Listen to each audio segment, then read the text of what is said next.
वंदिता अरहंते मोक्षम आराहणा कंसो। जय बोलो अनंतानंद परम सिद्ध भगवान की जय। देवादिदेव 1008 श्री आदिनाथ भगवान की जय। 1008 श्री शांतिनाथ भगवान की जय। 1008 श्री पार्श्वनाथ भगवान की जय। महावीर भगवान की जय। परम पूज्य आचार्य श्री शिव कोटि महाराज की जय। आचार्य श्री कुंतु सागर जी महाराज की जय। आचार्य श्री कनक नंदी जी गुरुदेव की जय। आचार्य श्री पदम नंदी जी गुरुदेव की जय। जिनवाणी माता की जय। श्रीमद जैन धर्म की जय। शाश्वती विराजमान आचार्य गुण वात्सल्य मूर्ति से वैराग्य निधि जी गुरुदेव की जय। भगवान आपके श्री चरणों में हम सभी स्वाध्यायी बारंबार योग शुद्धि पूर्वक नमोस्तु करते हुए आपसे विनती करते हैं कि हे भगवान, हम सबका मोक्ष मार्ग प्रशस्त हो, इसीलिए हमें देशना दीजिए। नमोस्तु नमोस्तु नमोस्तु आचार्य। Page number. इसका है ग्रंथ का है 227, पीडीएफ का 295, गाथा क्रमांक 100 हो गया है पृष्ठ। वहां से आगे वाले पृष्ठ पर 193 नंबर की गाथा का टीका है, किंतु गाथा पहले वाले पृष्ठ पर है। यही पर यहाँ से पढ़ना आगे की 3 गाथाएं सुगम है। हाँ बिल्कुल। और गाथा इस पर ही है, 193 इसी पृष्ठ पर है। ठीक है। मूल बात चल रही थी हमारी किसकी? भावनाओं की। भावना। स्मृति अधिकार। जी। 5 प्रकार की संक्लिष्ट भावनाएं और 5 प्रकार की असंक्लिष्ट भावनाएं। जी। क्या? जी, और असंक्लिष्ट में से प्रथम तप भावना की चर्चा वहां पर हुई है। 5 प्रकार की संक्लिष्ट भावना और 5 प्रकार की असंक्लिष्ट। असंक्लिष्ट भावना में सबसे पहली भावना है तप भावना। अब तप भावना में उन्होंने कहा था कि जैसे घोड़े को अगर हम सुखिया में पने में रखेंगे तो वो घोड़ा युद्ध भूमि में काम नहीं आएगा। अगर उस घोड़े को रोज दौड़ाएंगे, घुमाएंगे, ताड़न करेंगे, उसको अभ्यासित करेंगे, सांकेतिक भाषा समझाएंगे, संकेत से चलने का अभ्यास कराएंगे, तो वो घोड़ा युद्ध भूमि में काम आएगा। उसी प्रकार से साधु भी अगर तपस्या के माध्यम से अपनी आत्मा में सहनशीलता को बढ़ाएगा तो जिस समय समाधि का अवसर आएगा। एक सबसे बड़ी चीज क्या होती है? समाधि ताकतवर आदमी की नहीं होती। शरीर की ताकत से समाधि नहीं होती। शरीर की ताकत तो क्षीण ही होने वाली है। शरीर में बीमारियां भी बढ़ने वाली है, शरीर की ताकत क्षीण होने वाली है। समाधि जो होनी है वो मन की ताकत से, तत्व ज्ञान से, सम्यक दर्शन आदि से, उसकी मुख्यता से होने वाली। और वो सहनशीलता उसको शास्त्राभ्यास से, तत्व ज्ञान से, सम्यक दर्शन से और निरंतर तप भावना से तब वो सहनशील बनना चालू करेगा। और अगर ये चीज उसके पास नहीं होगी तो उसका शरीर टाइम पे जवाब दे जाएगा, संकलेश कराएगा, आर्त रौद्र ध्यान कराएगा और समाधि को बिगाड़ देगा। इसलिए सुखिया पने के सारे साधन हमारे पास होते हुए भी उन सुखिया पने के साधनों को छोड़ के हमको तप भावना में अपना मन लगाना है। जी। क्या? सुखियापन के साधनों की तरफ हमें आसक्त नहीं होना है, उसको छोड़ करके तप भावना में लगना है, तभी कल्याण होगा। एक तो वो व्यक्ति है जिसके पास सुखिया पने के साधन है ही नहीं। उसको तो जबरदस्ती गर्मी सर्दी सहन करनी पड़ेगी, भूख प्यास सहन करनी पड़ेगी कि दूसरे टाइम खाने के लिए रोटी ही नहीं है, या उसके पास कूलर पंखा एसी नहीं है तो उसको इस गर्मी में गर्मी सहन करनी ही पड़ेगी। और एक वो व्यक्ति है जिसके पास कूलर भी है, पंखा भी है, एसी भी है, फिर भी वो अपने आप को तपाने के लिए आधा घंटा 1 घंटा बिना कूलर के बैठा है। सब कुछ ठीक है, होते 24 सब कुछ घंटे नहीं बैठ त्यागो। पाऊंगा है। सब कुछ होते सब कुछ त्यागो, वो भी बिना विषाद। हाँ। बाहुबली भगवान की पंक्ति यही है। क्योंकि जिसके पास कुछ नहीं है वो जो त्याग करता है वो उसकी मजबूरी हो सकती है। हम्म। लेकिन जिसके पास सब कुछ है और फिर भी वो उनका यूज नहीं करता है, वास्तव में वही तपस्वी और त्यागी कहलाता है। भिखारी का भूखा रहना उसकी मजबूरी हो सकती है, किंतु राजा का भूखा रहना उपवास हो जाएगा। हाँ, हाँ, ये चीज। एक लेख पढ़ा था हमने, वैराग्य कितने में खरीदा। अच्छा। किसी दार्शनिक ने लिखा था, वैराग्य कितने कितने में में खरीदा? खरीदा। अर्थात एक चक्रवर्ती होता है, चक्रवर्ती के वैभव को छोड़ के दीक्षा लेता है, तो उसकी दीक्षा चक्रवर्ती के वैभव को देकर ली है उसने। आप समझे बात को। जी, उसने वो खर्च कर दिया उसने। हाँ, उसने उस दीक्षा के लिए चक्रवर्ती के वैभव को खर्च किया है। तीर्थंकरों ने 3 लोग के वैभव को छोड़ के दीक्षा ली है। एक मंडलिक ने, एक महामंडलिक ने, एक राजा ने, एक महाराजा ने, और एक जो गरीब भिखारी है जो झोपड़ी में रहता है, उसने भी दीक्षा ली है। हालांकि हमारे यहाँ एकांत नहीं है, लेकिन राजमार्ग से अगर देखें तो झोपड़ी में रहने वाला भिखारी का भी वैराग्य उतना ही हो सकता है जितना चक्रवर्ती का है। लेकिन अगर एक सामान्य की अपेक्षा कल्पना करेंगे, तो आपने जो त्याग किया है, क्या त्याग करके दीक्षा ली है, एक विवक्षा से अगर आप सोचेंगे तो। और इसलिए जब बड़े लोग, महापुरुष लोग दीक्षा लेते हैं, वो पीछे मुड़ के देखते ही नहीं है, सीधे मोक्ष ही जाते हैं बस फिर से। क्योंकि उन्होंने कहा है कि चक्रवर्ती अगर दीक्षा लेगा तो नियम से स्वर्ग या मोक्ष जाएगा, और चक्रवर्ती अगर दीक्षा नहीं लेगा तो नियम से नरक जाएगा। और अगर वो त्याग करके दीक्षा लेगा तो उसकी दुर्गति नहीं होगी।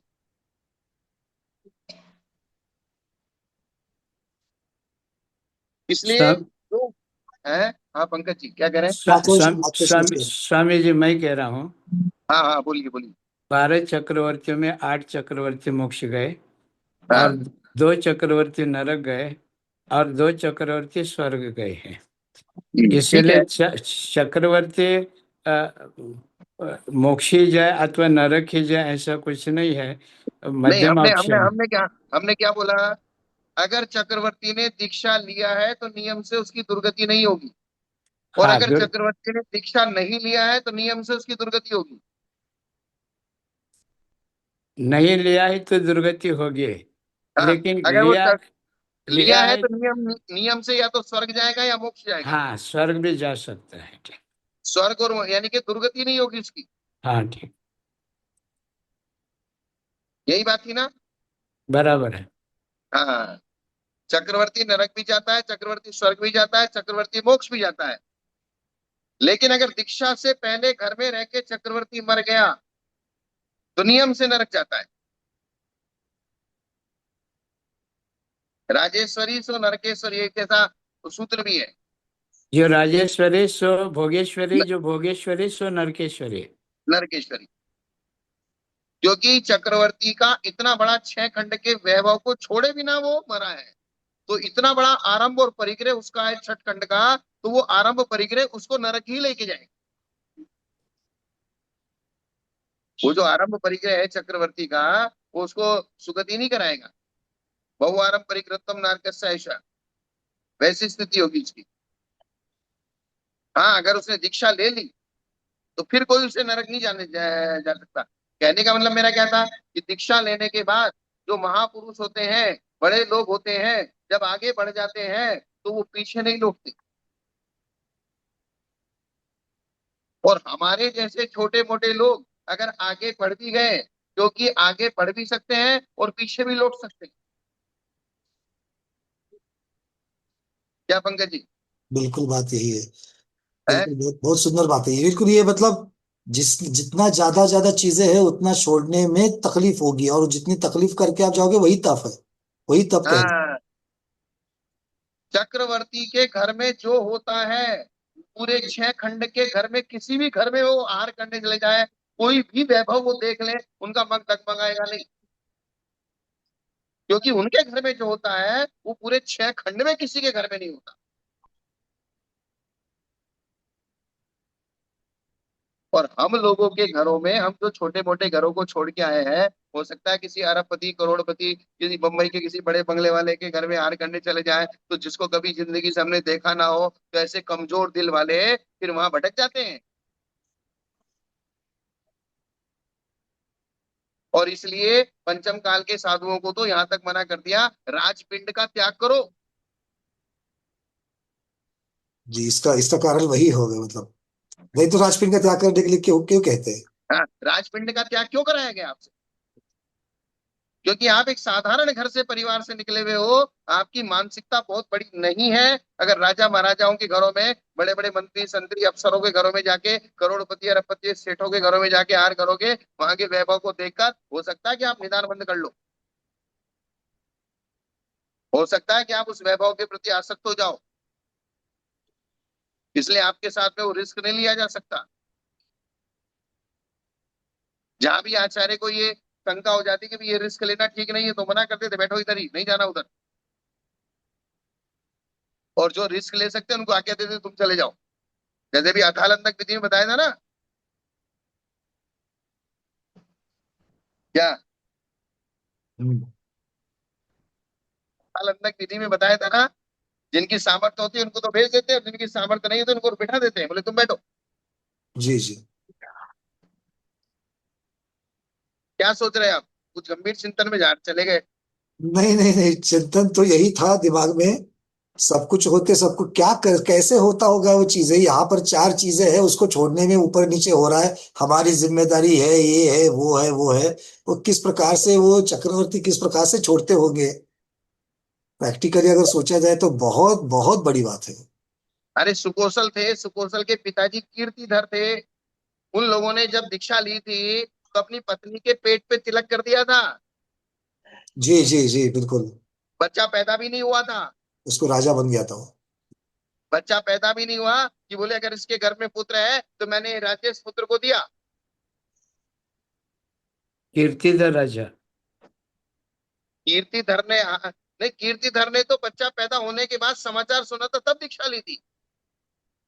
लेकिन उनके बेटे जो सुकौशल थे, हम्म। उन्होंने तब दीक्षा ली कि जब उनकी पत्नी गर्भवती थी, और वे दीक्षा लेने के लिए जा रहे थे, तो पत्नी आदमी सही बोले अभी तो इनका सबका क्या होगा, तो उन्होंने पेट पे ही तिलक कर दिया, बोले इसके गर्भ में जो बच्चा है उसे मैंने राज्य दिया।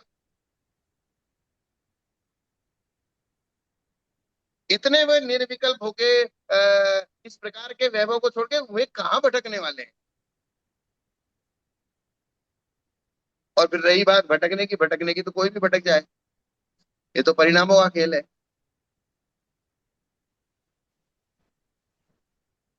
ये सब चिंतन करने वाली चीजें हैं। वही तो चाय चीज आती है सुकुमार, क्योंकि पिताजी को छड़ियों से मार के बाहर निकाल दिया था, और उनको रानी को ये बताया गया था कि अगर जिस दिन ये मुनि महाराज का नाम सुन लेगा उसी दिन दीक्षा ले लेगा। तो बोले मुनि आना ही नहीं चाहिए इस नगर में। और उसी नगर के राजा मुनि बन के आए, तो रानी ने छड़ियों से पिटवा के दुत्कार करा के बाहर निकाल दिया मुनि महाराज को। तब उन्होंने सुना कि बोले ये हुआ क्या है। तो भाग गए पीछे पीछे उनके, मुनि महाराज को खोजते खोजते। जाके कहा बोले मुझे दीक्षा लेनी है, सारा पूरा राजमहल वहां पहुंच गया, रानी यहाँ पहुंच गई। तब उन्होंने कहा कि बोले मैंने तो सब विकल्प छोड़ दिया है, और इसके गर्भ में जो बच्चा है वो आज से राजा, और मैं दीक्षा ले रहा हूँ। बोले पिताजी ने तो पुत्र जन्म का समाचार जिस दिन सुना था, और वो भी 10-12 दिन 15 दिन के बाद सुना था, तब उन्होंने दीक्षा ली थी। इन्होंने तो बच्चे को पैदा ही नहीं होने दिया, दीक्षा ले ली।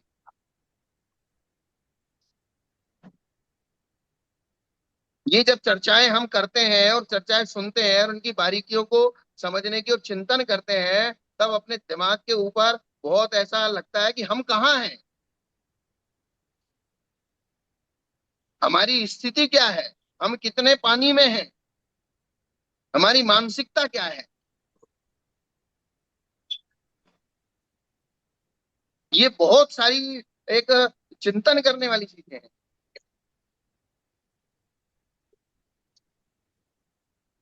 ये सामान्य चीजें नहीं है। ऐसे ही सुकुमाल मुनि का आता है, 3 दिन तक श्यालिनी ने जो उनके पैर को तोड़ तोड़ के खाया था, टुकड़े टुकड़े टुकड़े टुकड़े करके खाया था, और वो खड़े रहे थे 3 दिन तक, या बैठे रहे, तो ये कोई सामान्य चर्चा नहीं है।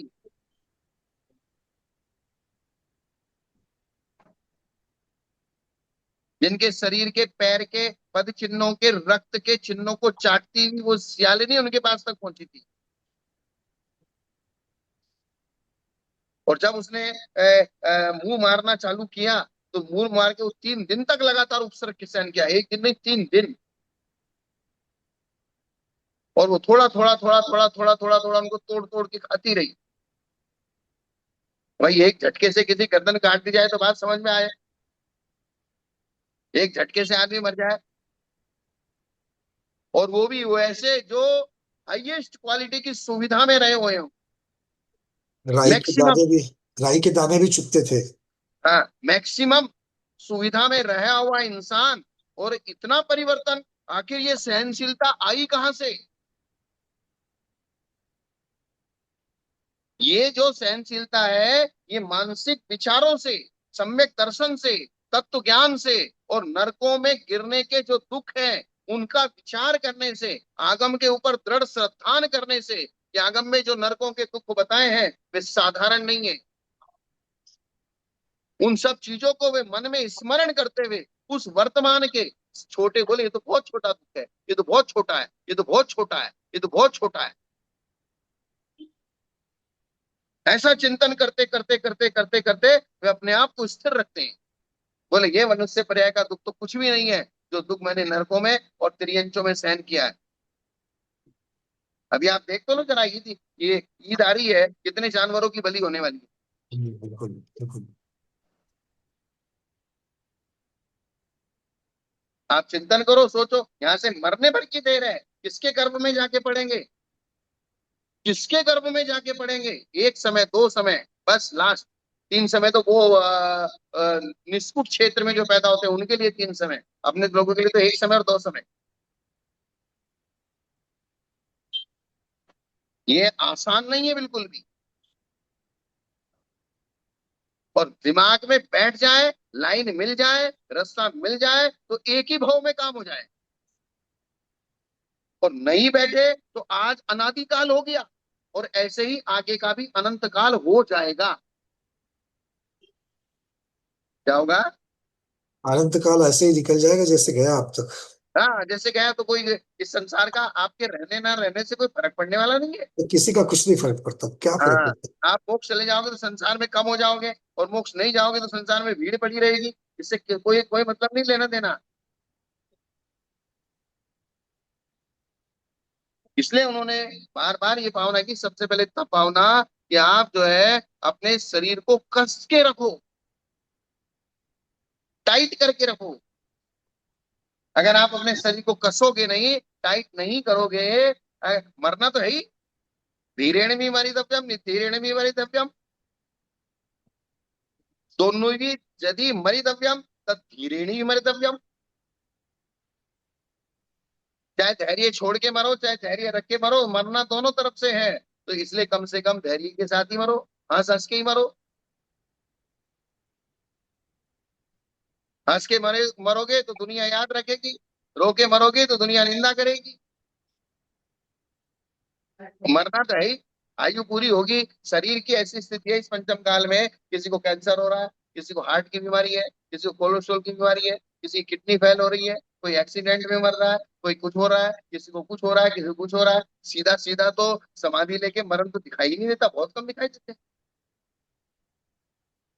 रोज रोज घटनाएं सुनते हैं, आज ये हो गया, कल ये हो गया, परसों ये हो गया, मेरे सहन नहीं हो रहा, मेरे से ऐसा नहीं हो रहा, मेरे से ऐसा नहीं हो रहा। किसी की शुगर ज्यादा बढ़ गई, उसके कारण से मृत्यु को प्राप्त हो गया।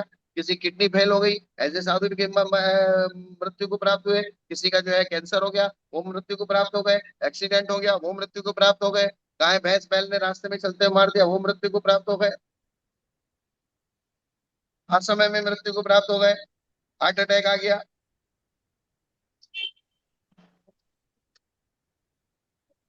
ये सब चीजें।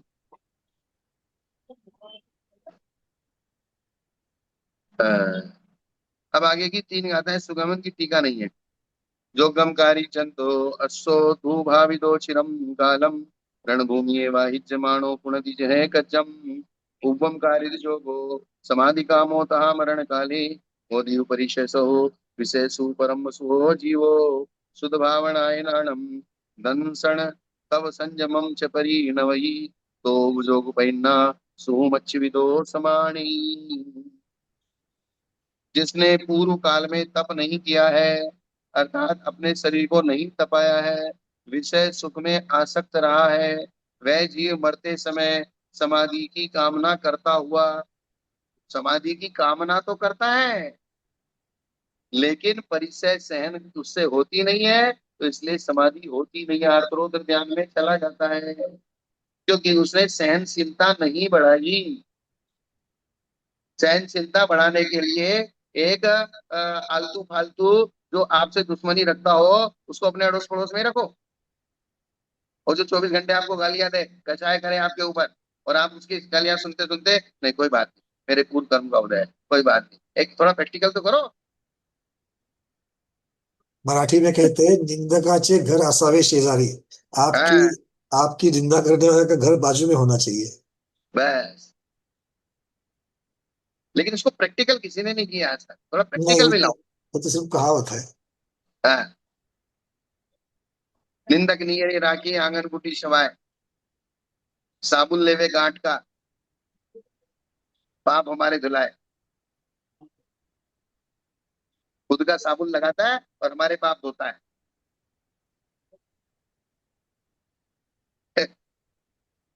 जैसे योग्य शिक्षा को प्राप्त अश्व चिरकाल तक दुख से भावित हुआ, अर्थात कष्ट सहने का अभ्यासी हुआ, तो युद्ध भूमि में सवारी में ले जाने पर कार्य करता है।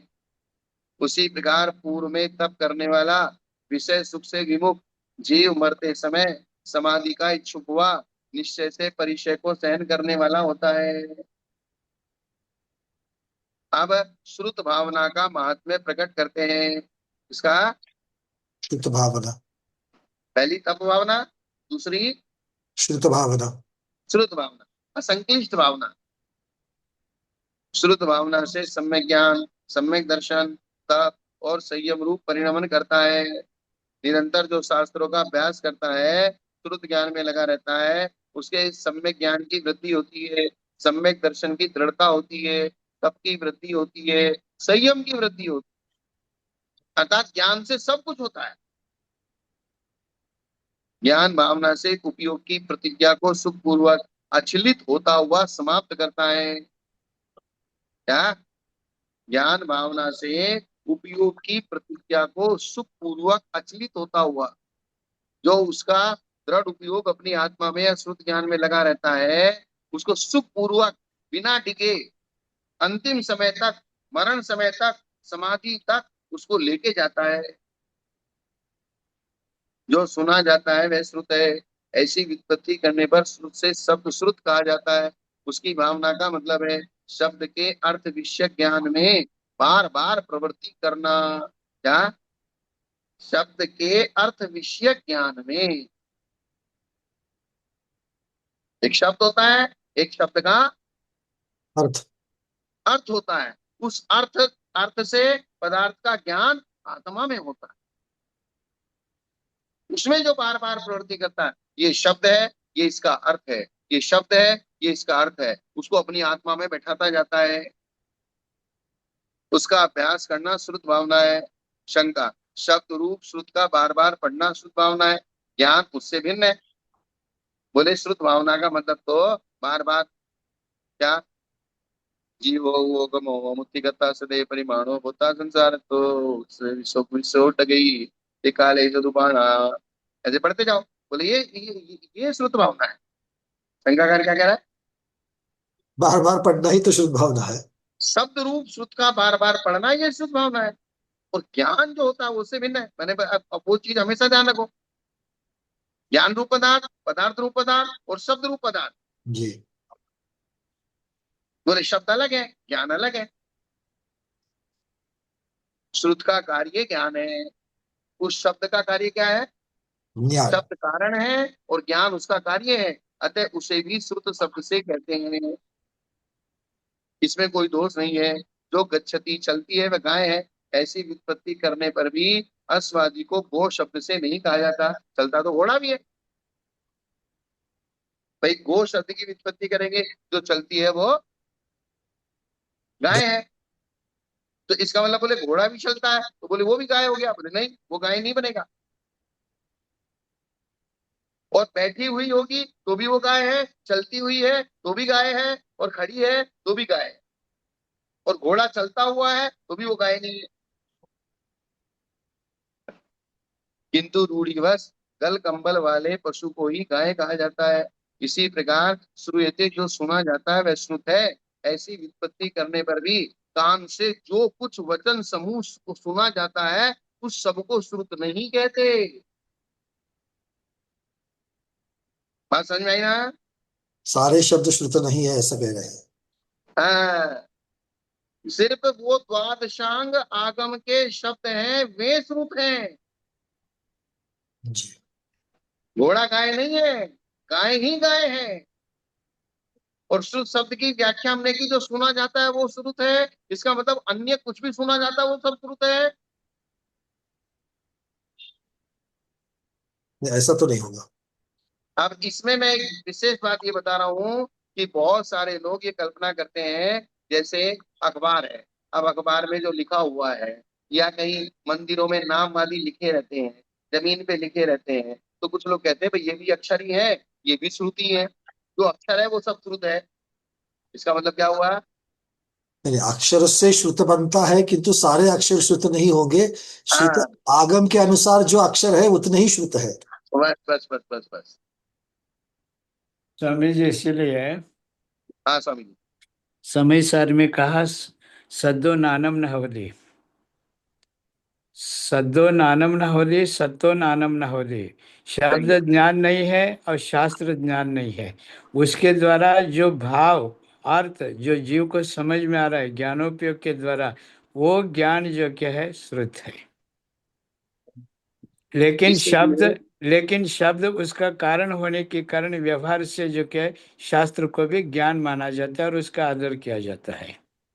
जो शब्द श्रुत आपके आगम के अनुसार है वे शब्द, और वे आगम के अनुसार बोले हुए शब्द वाक्य रचना आपके अंदर आत्मा में क्षयोपशम को प्रकट करते हैं, हम्म। ज्ञान को प्रकट करते हैं। इसीलिए क्योंकि उन शब्दों के कारण से हुआ आपके अंदर क्षयोपशम ज्ञान प्रकट, इसलिए शब्द श्रुत की भी महिमा है। लेकिन शब्द वही जो आगम के वाक्यों के अनुसार हो, वे शब्द नहीं जो यदवा तदवा बोले जा रहे हैं, पूरा संसार बोल रहा है, वे शब्द श्रुत नहीं है। इसी प्रकार से कहीं भी कुछ भी शब्द लिखे हुए हैं तो वे शब्द श्रुत की गिनती में नहीं है। नहीं आते। हालांकि आपको शब्दों का सम्मान करना चाहिए, क्योंकि वो भी ज्ञान के कारण है, ज्ञान का अनादर होता है, वो चीज मैटर अलग है। आपने अखबार फाड़ दिया, आपने लिखा हुआ कोई शब्द है उसके ऊपर पैर रख दिया, आपने उसको घर में कुछ भी नहीं दिखा कि बच्चे की टट्टी पोटी किया और उसको अखबार से पोंछ के डाल दिया, ये किसी हद तक ज्ञान का ही अनादर है। विवक्षा लगा करके देखे तो फिर कथनचित कथनचित आ जाएगा सब जगह। हाँ, वो ज्ञान का अनादर, लेकिन ये जो श्रुत ज्ञान है इसको श्रुत संज्ञा नहीं दी जा सकती।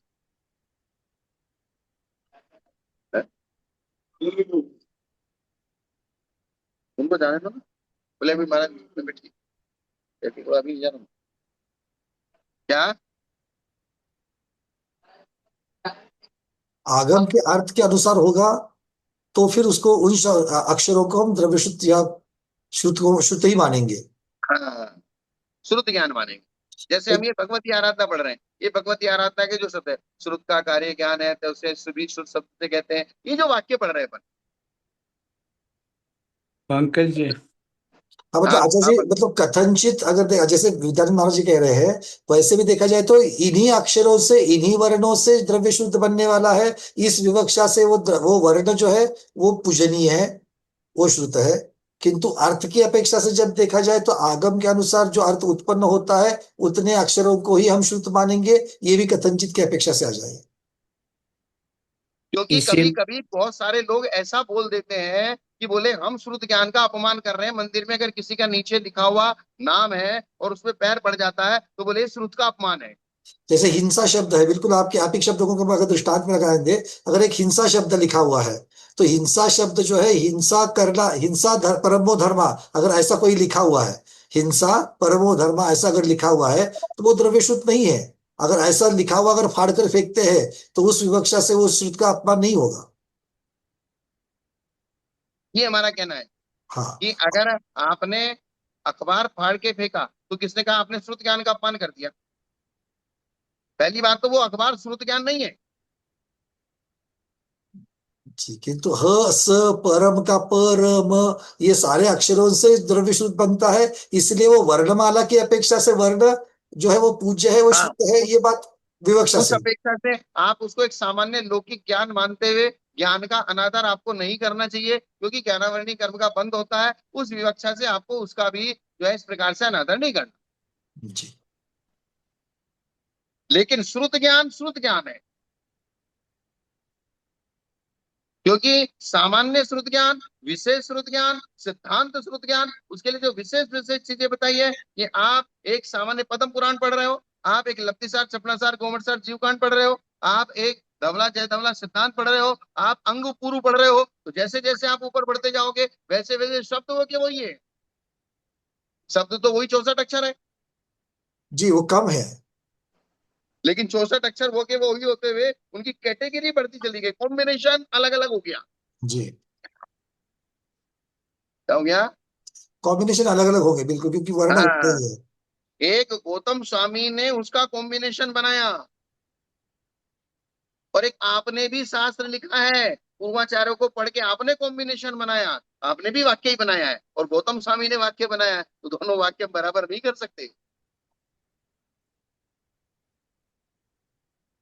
हाँ स्वामी जी क्या कह रहे हैं? मैं ये कह रहा था, नमोकार मंत्र जो है ना, सिर्फ 35 अक्षर का है। उसको अपन 16 अक्षर भी बना सकते हैं, ओम एक अक्षर भी बना सकते हैं। और शुभम चक्रवर्ती का तो उदाहरण आता है, नवकार मंत्र अक्षरात्मक जो था, उसके ऊपर जो उसने पैर रखा अथवा अनादर किया, तो वह तो 7वें नरक गए। तो द्रव्य श्रुत का भी महत्व है, हाँ, अक्षर का भी द्रव्य महत्व है, अक्षर का भी द्रव्य महत्व है। द्रव्य श्रुत का महत्व है, लेकिन जो द्रव्य श्रुत का महत्व है वो द्रव्य से जो खाली सिर्फ सामान्य से अक्षर है, हमारा थोड़ा सा डिफरेंस करने का मकसद ये है कि जो अखबार में लिखे हुए अक्षर है, किसी भी अन्य मत की पुस्तक में लिखे हुए उपन्यास आदि है, कथा कहानी है, अन्य धर्मों के लिखे हुए जो शास्त्र है, वे जो अक्षर है वे श्रुत ज्ञान की कोटि में नहीं आते। नहीं आते, वो जनवाणी है, ये हमारी जिनवाणी है। हाँ, और उसके अनादर में और इसके अनादर में उसका अनादर अनंतार मिथ्यात्व का बंद कराएगा। जी। किसका बंद कराएगा? सीधे सीधे मिथ्यात्व को, बिल्कुल, केवल ईश्वर हाँ, देवा वर्ण मात्र। दर्शन मोहिनी का बंद कराएगा। तो देवा वर्णवादो दर्शन क्या है? केवल ईश्वर केवल देवा केवली श्रुत, वर्ण श्रुत मात्र। संग केवली धर्म श्रुत संग धर्म देवा वर्ण वर्णवाद वर्णवादो दर्शन दर्शन मोह दर्शन से। मोहस्य। हाँ, लेकिन अगर आपसे किसी अखबार आदि को आपने सामान्य रूप से कोई आपके पैर के नीचे आ गया या आपने रख दिया या आपने इसमें कर दिया, तो वो दर्शन मोहिनी का बंद का कारण नहीं है, जी। वो सामान्य से क्या नावर्णीकरण के बंद का कारण। तो स्वामी जी, यहाँ पर एक छोटा प्रश्न आता है, मेरी हाँ, आवाज आ रही है? हाँ आ रही स्वामी जी। जो एक पक्षी जो लोग हैं, जिनके साहित्य को बड़े संख्या में छपते हैं और फ्री में जो क्या वितरित करते हैं, तो ऐसे ग्रंथों को क्या यथायोग्य सम्मान के स्थान पर रखे, क्या उसको क्या करे? क्यों कैसा क्यों? साहित्य है? जैसे एकांतवादियों का साहित्य है, निश्चयवादियों का साहित्य है, जो अन्य पक्षी के उपेक्षा करते हैं। और ऊपर तो अनेक बड़े बड़े आचार्यों की गाथा भी देते हैं, ग्रंथों का नाम भी देते हैं, लेकिन उनका मंतव्य जो क्या है वो एक पक्षी का होता है। क्या उस साहित्य को अपन जिनवानी माने? उन्होंने उसको विकृत कर दिया। जैसे दूध दूध तो अच्छा होता है, लेकिन उसको कड़वी तुमड़ी में डाल दिया तो दूध दूध ही विकृत हो गया। वही जो आगम के वचन थे, वाक्य थे, उन्होंने उनको विकृत करके रख लिख दिया। और विकृत की हुई चीज आपके अंदर भी विकार ही पैदा करेगी, सम्यक ज्ञान पैदा नहीं करेगी। क्या? बिल्कुल। पर्याय बिल्कुल भी मतलब दिखने के लिए एक सदृशता है, किंतु अर्थ की अपेक्षा से विकृत कर दिया तो वो मिथ्या ही हो जाए। आपके अंदर वो चीज सम्यक ज्ञान पैदा करेगी कि मिथ्या ज्ञान पैदा करेगी? मिथ्या ज्ञान पैदा करेगी। तो जो मिथ्या ज्ञान पैदा करे वो मिथ्या है। पंकज हम्म। मग असं साहित्य तुम्हाला कोणी भेट केलं तर तुमच्या लायब्ररीमध्ये ठेवणारा की बाजूला ठेवणारा? नहीं, बिल्कुल बाजू में रखना चाहिए, क्योंकि एक देखो, वहां पर आपके उसका उसके प्रति अगर आप सम्मान की अपेक्षा से देखते हैं तो उसको निकालने में तकलीफ हो जाएगी। अगर आपको क्रिस्टल क्लियर है, जैसे अभी आचार्य जी कह रहे हैं कि नहीं, वो मिथ्या ज्ञान को उत्पन्न करने वाला है, उसको साइड में रखो, उसको लेना ही नहीं, तो उसको शास्त्र का दर्जा ही नहीं मिलेगा, सीधी बात है। और आपने अगर अन्य मतियों के भी, हमारे आचार्यों ने अन्य मतियों के भी शास्त्र पढ़े हैं, बिना पढ़े उन्होंने विवाद नहीं किए, जी। तो उन्होंने उनको भी रखा है अपने पास में। लेकिन ये अन्य मति के हैं, यही समझ के रखा है, ये श्रुत ज्ञान के हैं, ये श्रुत जिनवाणी है, ये समझ के नहीं रखा है। क्योंकि अगर हम अन्य मति से विवाद करना चाहते हैं तो उसके शास्त्र को पढ़े बिना हम उससे विवाद नहीं कर सकते, तो पढ़ने के लिए हमको लेना पड़ेगा। एक बात है, भगवान में आचार्य महाराज ने, विद्यानंद महाराज ने जो पॉइंट उठाया ना, उसमें अब एक दुविधा बन जाती है। क्योंकि एक जो मान लो कि मुझे किसी ने किताब भेज दी है जिसके अंदर कुंदकुंद स्वामी की गाथा है, उसके नीचे उन्होंने अपना अर्थ किया है, जो अपना अर्थ किया है वो गलत है, किंतु हाँ, कुंदकुंद स्वामी की जो ऊपर की गाथा है वो तो आगम साक्षात। अब इसको डिस्कार्ड कैसे करूं मैं? तो इसका निस्तारण यही है कि आप सार सार ले लीजिए, असार को छोड़ दीजिए। जी, बट अब आचार्य महाराज ने दूसरी दुविधा रखी है ना, आप उसको, आप ग्रंथ आप अपनी लाइब्रेरी में रखोगे कि उसको फेंक दोगे? क्योंकि फेंकते वक्त मेरे दिमाग में कि उसमें आज कुनकुन स्वामी की गाथा भी जा नहीं रही है। नहीं नहीं नहीं, उसको फेंकना नहीं है, उसका एक सेक्शन आपको अलग बनाना है। क्या करना है? मतलब इस प्रकार से भी हो कि उसका अनादर भी ना हो। उसका सेक्शन, उसका नहीं, अनादर की बात नहीं है, उसका आदर तो है ही नहीं, उसका सेक्शन अलग इसलिए बनाना है उसको कि आपकी आने वाली पीढ़ियां ये समझे ये हमारा आगम ग्रंथ का सेक्शन है, ये अन्य मतियों का सेक्शन है। इस प्रकार से बिल्कुल ठीक। ये डिवाइडेशन आपको करना पड़ेगा।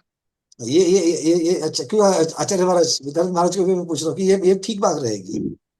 जैसे अपने यहाँ मनुस्मृति में एक दृष्टिपूतम दृष्टिपूतम न्यसेत पादम वस्त्रपूतम पिबेत जल सत्यपूतम वचेत वाक्य मनपूतम समाश्रित, ये हमारे जैन धर्म के लिए अनुकूल श्लोक है।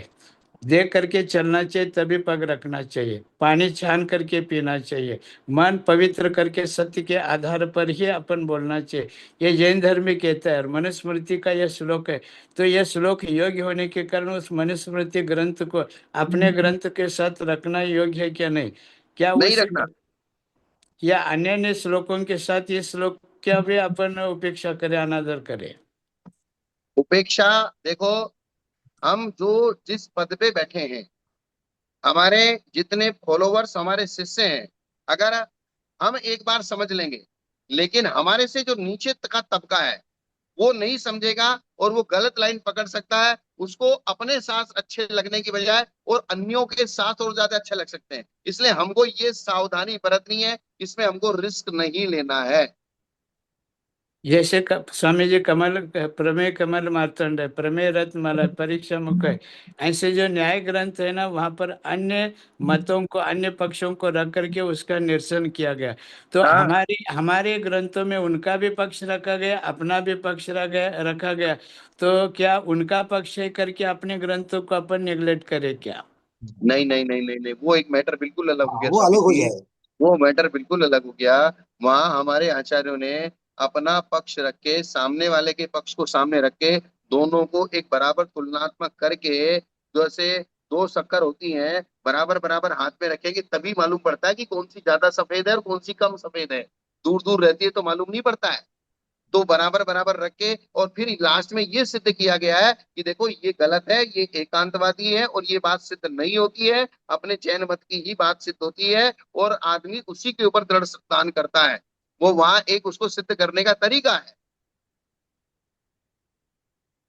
लेकिन इसको आप किसी भी चीज को, जैसे आप अर्घ चढ़ाएंगे, आपके जिनवाणी सेक्शन को अर्घ चढ़ाएंगे, वर्तमान योग, कर्णान योग, चरणान योग, द्रव्यान योग, द्रव्यान योग नवा। अब आपने उसमें एक मनुस्मृति की किताब रख दी, एक अलग प्रकार की रख दी, एक कुरान लगे, दूसरे अन्य मतों की किताबें रख दी, तो उसको भी अर्घ चढ़ेगा आपका। इसलिए मैं कह रहा हूं कि उसका सेक्शन अलग रखें, उसका सेक्शन अलग रखें, और वो हमारे लिए पूजनीय है, वंदनीय है, नमस्करणीय है, अर्घ चढ़ाने योग्य है। उदक चंदन तंदुल बोल के हम उसको अर्घ चढ़ाते हैं, जल चंदन अक्षत पुष्प नैवेद्य दीप धूप करके हम उसकी पूजा करते हैं। तो पूजा करते हैं, उसमें अगर दूसरी चीज है तो हमारा जो मकसद है, हमारा जो अभिप्राय है, हमारा अभिप्राय सिर्फ अपनी जिनवाणी से ही है। और ये शांति सागर महाराज का उदाहरण आपने सुना होगा। एक बार कभी किसी ने कोई अन्य मिथ्या मत की कोई किताब उनके हाथ में दी, तो उन्होंने किताब को हाथ में रखे एक बार तो हाथ धो लिए थे। जब उनको पता चला वो मेरे हाथ में कौन सी किताब दे दी।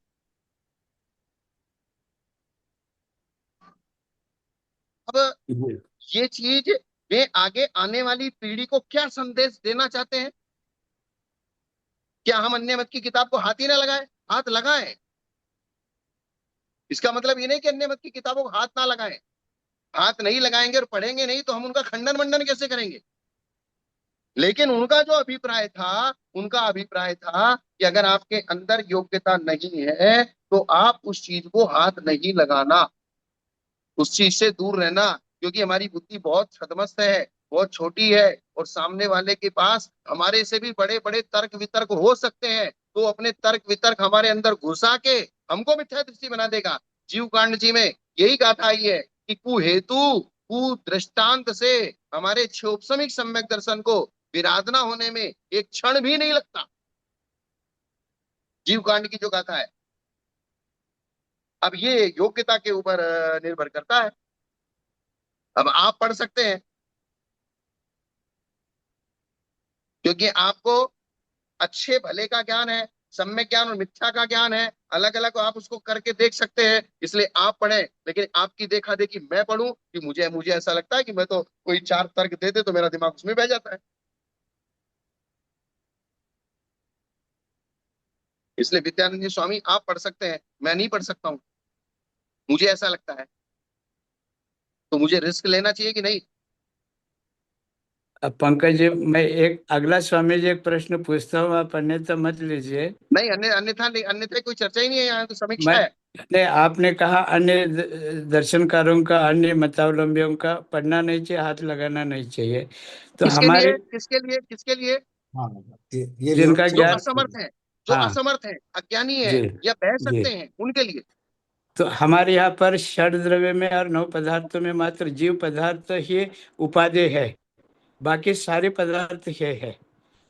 और हमारे यहाँ पर जो क्या है, ये जीव जीव जीव को छोड़ करके बाकी जितने भी मार्गण स्थान है, गुण स्थान है, जीव स्थान है, ये सारे हे रूप है।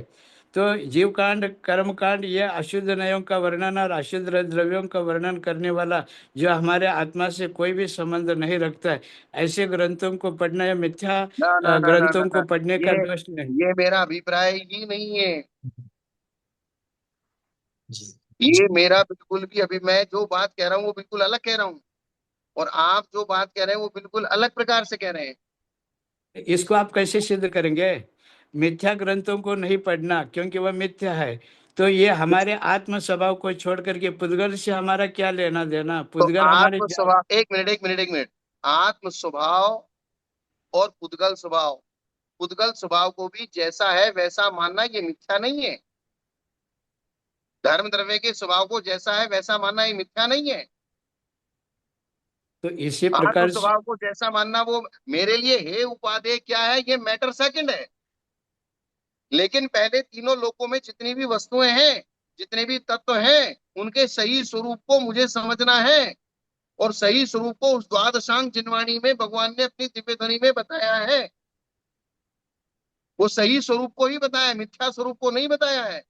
चाहे वो पुद्गल का स्वरूप बताया है, चाहे धर्म का स्वरूप बताया है, चाहे धर्म का, चाहे कोई से भी द्रव्य का स्वरूप बताया है, जो भी बताया है वो सद स्वरूप ही बताया है, सम्यक स्वरूप बताया है। ठीक स्वामी जी, अगला प्रश्न इसी संबंध है। हाँ, 363 मत ये एकांत मत होने के कारण उन सबको हम मिथ्या मत कहते हैं, लेकिन उन्हीं मतों के साथ सम्यक शब्द जोड़ करके शाद्वाद की अपेक्षा उसको अपन जान ले तो वही सम्यक ज्ञान का रूप लेता है। बिल्कुल। तो 363 मतों को समझना, पढ़ना, ये सम्यक दृष्टि से अपन पढ़ने लग जाए तो वो मिथ्या की कोटि में कैसे आ सकता है? और उसके लिए वो भी आधारभूत जो द्रव्य स्रोत है उनका, वो अपन क्यों नहीं पढ़े और क्यों नहीं जाने? तो मैं मना थोड़ी कर रहा हूँ स्वामी जी। उनके अन्य 363 मतों को पढ़ने के लिए अकलंक स्वामी भी बौद्धों के यहाँ पढ़ने इसलिए गए थे कि उनको बौद्ध धर्म को निकालना था यहाँ से। उस बौद्ध धर्म की शिक्षा लेने के लिए गए थे। जब तक पढ़ेंगे नहीं तब तक उसकी बारीकी से कैसे निकालेंगे उसको।